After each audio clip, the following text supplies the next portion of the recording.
We want to love every car that comes into our garage, but unfortunately, it doesn't always work out that way.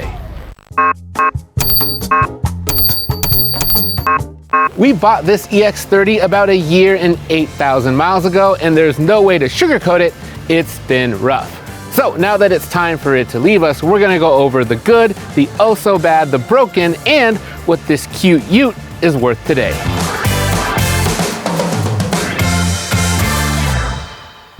We're Edmunds, and we test hundreds of cars each year on the road and at our private track, so you get the most trusted reviews. If you want to know which car, truck, or SUV is the best, then stick with us. As a quick reminder, the Edmunds one-year road test program consists of a rotating cast of 20 or so vehicles that we own so we can learn what they're like to live with day to day. And when we heard that Volvo was debuting a tiny electric SUV with big performance, we could not resist adding one to our fleet. So we bought this Volvo EX30 twin motor performance for just under 50 grand.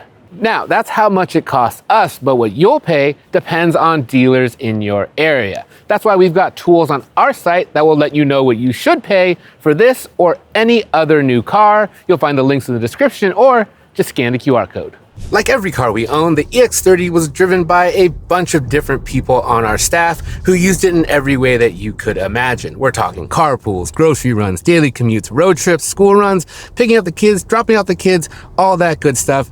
And of course, we had some nice things to say about it. One of the things that we like most about the EX30, and it's related to one of the simplest decisions that Volvo could make while building this car, is that it's extra small, it's tiny, it's definitely city-sized. This thing is just 167 inches long, and that's about a foot shorter than a RAV4 and 21 inches shorter than a Tesla Model Y, and that has its advantages.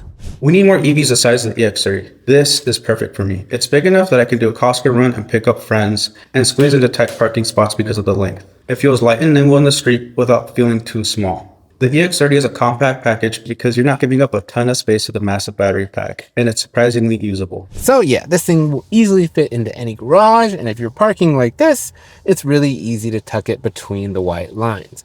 Now, although this interior is a bit more cramped than a lot of its competitors, we found it to be big and usable enough for most cases. And we also really like the styling. The interior design's fantastic. I love that kind of confetti plastic trim that incorporates bits from the shop floor. That kind of injects creativity and contrast to an inexpensive material that I really like. The synthetic leather and textile seats are as pretty as they are comfortable, and you even get real metal door handles, which I love in a sub $50,000 car. The cabin design is sustainable and futuristic and creative and celebratory. It's by far my favorite thing about the EX30. This video is brought to you by Bumper.com. Get an AI-powered summary of a vehicle history report that's simple and to the point. With just a VIN or license plate number, learn about a car's history quick. To learn more, visit bumper.com/Edmunds. And for the final thing that we enjoyed about this tiny EV, it's quick. Like sneakily, unexpectedly, almost inappropriately quick. Now, we do 0 to 60 testing on every car that comes through our garage, and our EX30 happened to be at the track at the exact same time as a Porsche 911 Cabriolet. And guess what? They did the same exact time to 60, 3.6 seconds, which is a little ridiculous for a car like this, but it nonetheless makes passing and merging a breeze, and of course, it's fun. That was the good, and now it's time for the bad, and unfortunately, this section is gonna be a lot longer for reasons like poor design decisions, bad tuning, technology that was released before it was ready, and ill-advised cost cutting. All of those factors combined to make the EX30 a very frustrating SUV to live with. Driver attention monitoring systems make sense. If you're going to supply a system that takes over the steering and the gas and the brake, then you need to make sure that the person sitting behind the wheel is paying attention. But the system in the EX30 is just so bad. If you look down for a second or yawn, the system beeps at you. If you need to change the climate controls, which are in the screen that Volvo designed, so it's their fault that you have to take your eyes off the road to manipulate the fan controls in the first place, guess what? It beeps at you. I do not need a coffee like the little coffee cup icon insinuates. I'm not tired. I just need my car to shut the heck up and let me do the driving.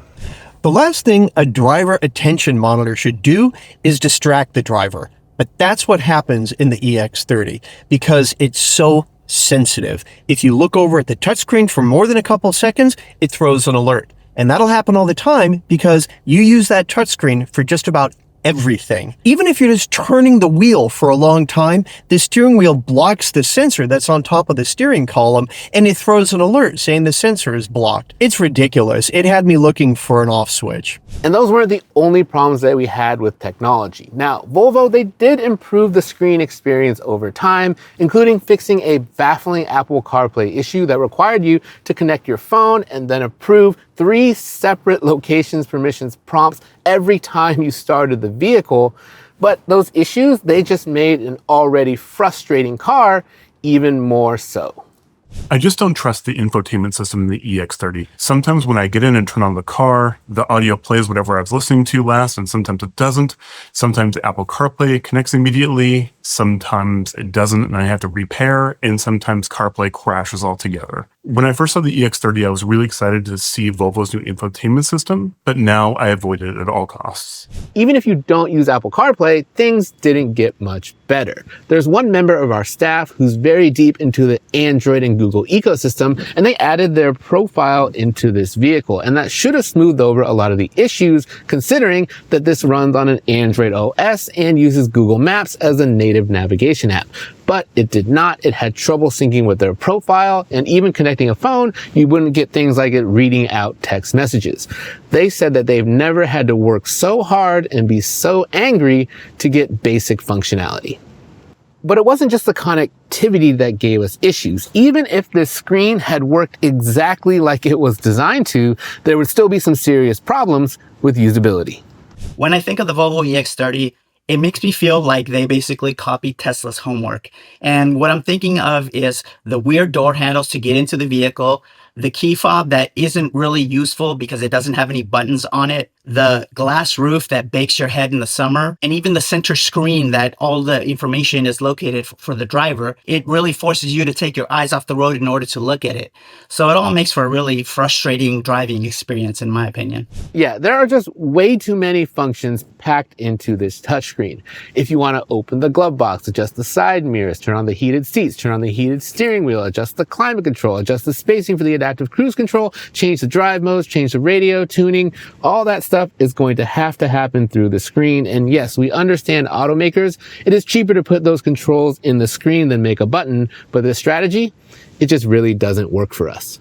People also complain about the placement of these cup holders and the fact that when you slide this little tray back, there's exposed grease in the tracks. And you're also not getting a center console for any small item storage. There is this nice sort of bin down here, but it's really difficult to reach while you're driving. However, my biggest pet peeve with this interior is these window switches, or should I say, lack thereof. Check this out. Let's say you have a nice sunny day like we have here in Southern California and you want to enjoy it by putting the windows down. Putting down the fronts is easy. Putting down the rears is hard because since there's only 2 button switches, you've got to use this little touch sensitive toggle right here. And we would say that about 50% of the time, it works every time. Volkswagen actually did this in some of their cars, like our long-term ID4 that we used to own. It was a terrible solution for them.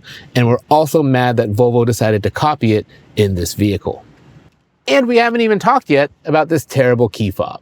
This car has the absolute worst keyless entry of any of the cars in our 1-year road test fleet. The chunky fob doesn't have any buttons on it, and it only activates by proximity like half of the time. Or sometimes the car will suddenly lock when you're trying to get in it, and then it'll unlock, and then it'll lock again. And then you have to tap the fob against the B-pillar to try to get it to unlock, and that only works half the time too. There is a digital key app that fixes a lot of these problems, but if you're like me and you prefer to use a traditional key fob, this thing is the worst.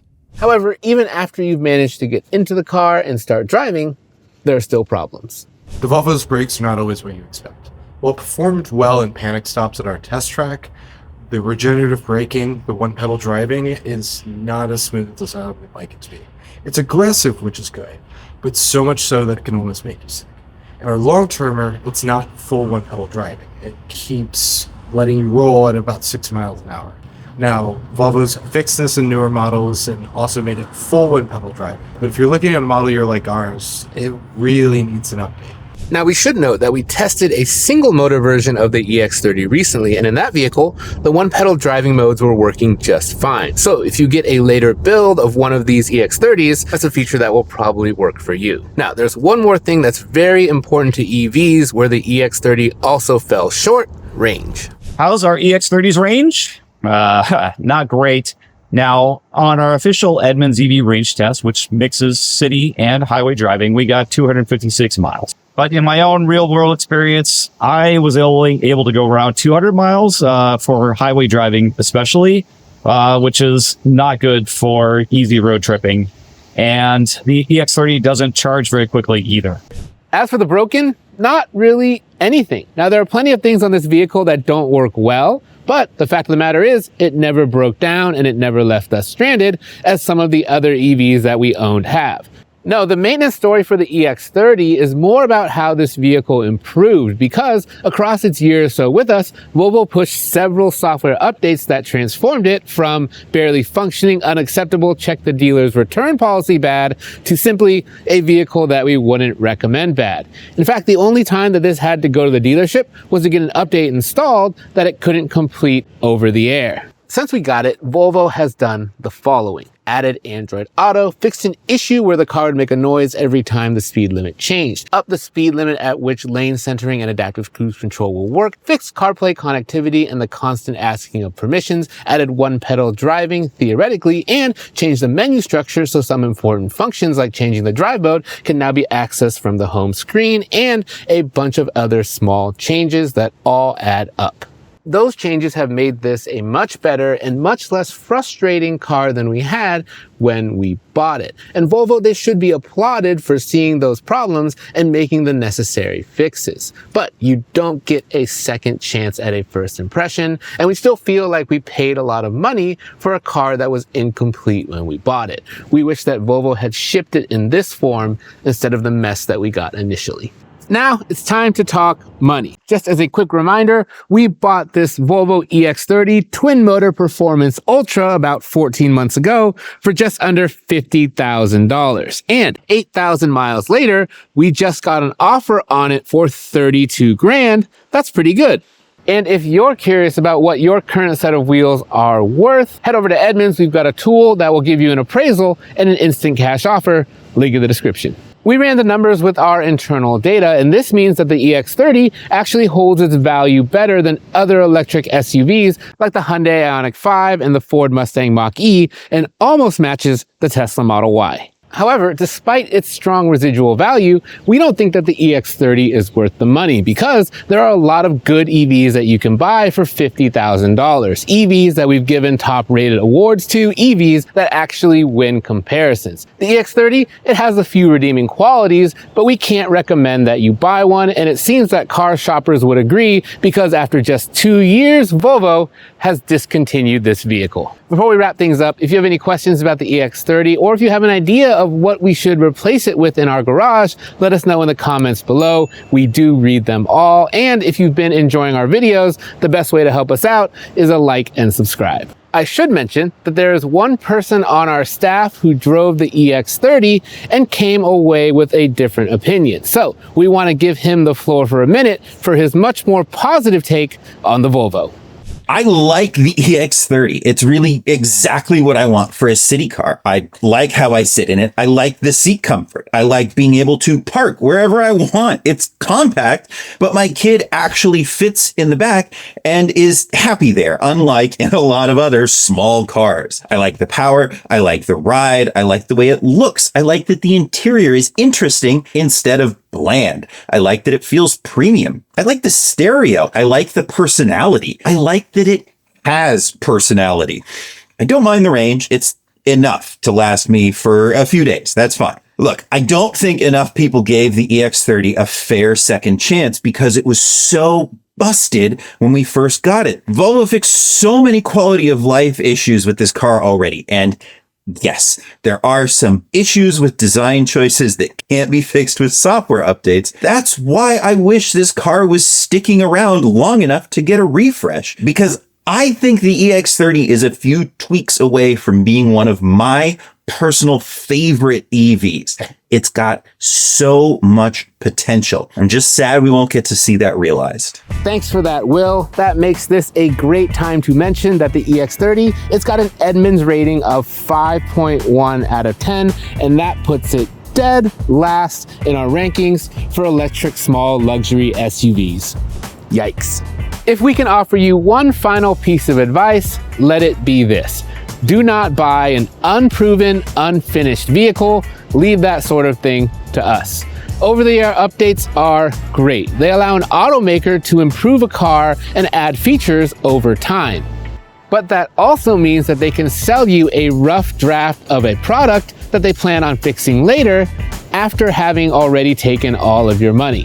It's a bit like if Apple sold you an iPhone, but you couldn't take pictures with it until 6 months after you bought it. So, early adopters, beware. Sometimes it's better to be late than sorry.